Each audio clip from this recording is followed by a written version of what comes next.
Hello there, this is a short demonstration of the availability quoting screen in the new ResExpert. So here we have the grid that you'll be familiar with, and across the top of the grid we've got our Chrome buttons, which are for various reservation functions, and you have a new icon here which is the availability calendar. So we're going to select the calendar, and I'd like to go through to April, and we're going to have a look at April 12 for the next 3 nights and see what availability there is on the system.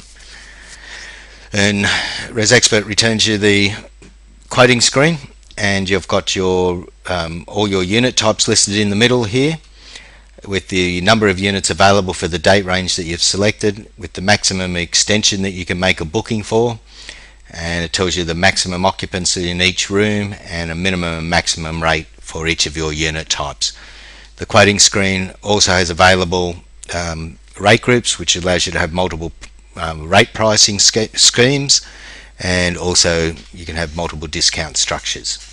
So at this point I'm going to select the double room, and I'm going to select 2 occupants, and the system displays your reservation details over on the left hand side here. And we have 2 deposit policies. We've got a 50% deposit policy, 180, which is 50% of the grand total of 360, or a 1 night policy. And I'm just going to select the 1 night policy and go submit to create the reservation.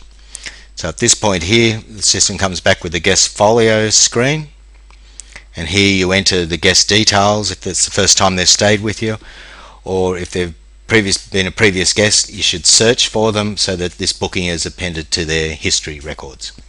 So I'm going to go search here, and we're just going to select somebody starting with C and just enter, and the system will search for anyone's name that has the letter C in it. And you can see down the bottom here we've got Les Cooper and a Rob Luck. So I'm going to pick Rob Luck, and here it populates all the fields with the previous data that you've saved for this guest. You've got the details for the check-in and check-out. It's in a double room. You've got the unit number, which can at this point is not assigned, so it can be, the system will assign a room number at check-in, or you can click the 3 dots on the end here and select an available room if you want to pre-select the room number. And you've got your deposit policy that you selected and the number of adults and guests. So at this point we can go ahead and submit to save the booking, and the system comes up with the credit card tokenization screen, and here's where ResExpert is PCI compliant, because we interface with the payment gateway suppliers, and they actually store your credit card details, and they return back to you a token that you can retrieve those credit card details with. So you're not storing your guest credit cards on your database, you're just storing a token which allows you to recall their details. So we'll just walk through that. So I'm going to select a Visa card, and here is the a test Visa number,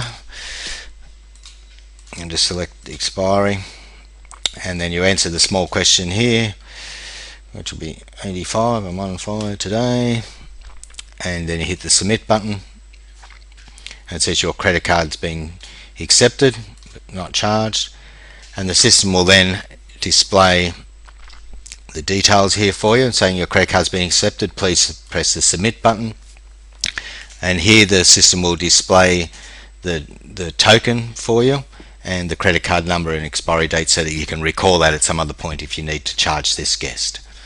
So we'll just close that, and we can go ahead and just submit again, and then the reservation is saved. So at this point in here we have the guest folio with the charges and the deposit policies, and then we can just return back to the grid and make another booking, and that's the process for doing an availability quote. Thank you.